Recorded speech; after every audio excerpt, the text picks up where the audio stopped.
শারদীয় দুর্গাপূজার পর কাল অনুষ্ঠিত হবে সনাতন ধর্মাবলম্বীদের ধন সম্পদের দেবী লক্ষ্মী পূজা। আর তাই প্রতিমা বিক্রি করতে গোপালগঞ্জের অর্ধ শতাধিক স্থানে বসেছে লক্ষ্মী প্রতিমার হাট। এসব হাট থেকে প্রতিমা সহ পূজার উপকরণ কিনে নিচ্ছেন পূজারীরা। বান্ডেল থাকলে প্রতি সেনমানিতে টাকা বাঁচবে। বিকাশ সেনমানি বান্ডেল কিনে জিতুন প্রতি লেনদেনে।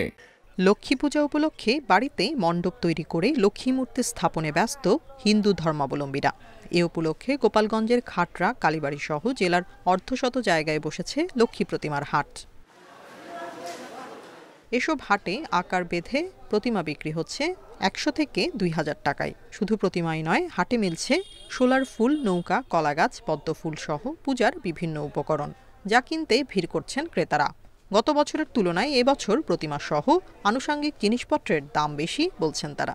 প্রতিমা দেখে পছন্দ হয়েছে, এখন একটা প্রতিমা অবশ্য কিনা হয়েছে, কিনে বাড়ির জন্য একটা প্রতিমা নিয়ে যাওয়া হচ্ছে। পূজার 2-3 দিন আগে বসে আর এখান থেকেই প্রতিমা নেয়। তো অন্য কষ্ট করে যেভাবে বানায় আর প্রতিমা স্থাপন করে, আমরা তার আর অর্চনা করি, এই জন্য দাম বেশি তো আর বেশি মনে হয় না।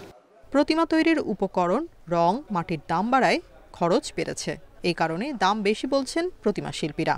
রং, মাটি, বাঁশের দাম, সবকিছুর দাম একটু বেশি, তো এই কারণে আর কি ওই একটু বেশি দামে বিক্রি করতেছি। আমাকে যে শ্রম, তাতে দাম বেশি হয় না, বুঝছেন?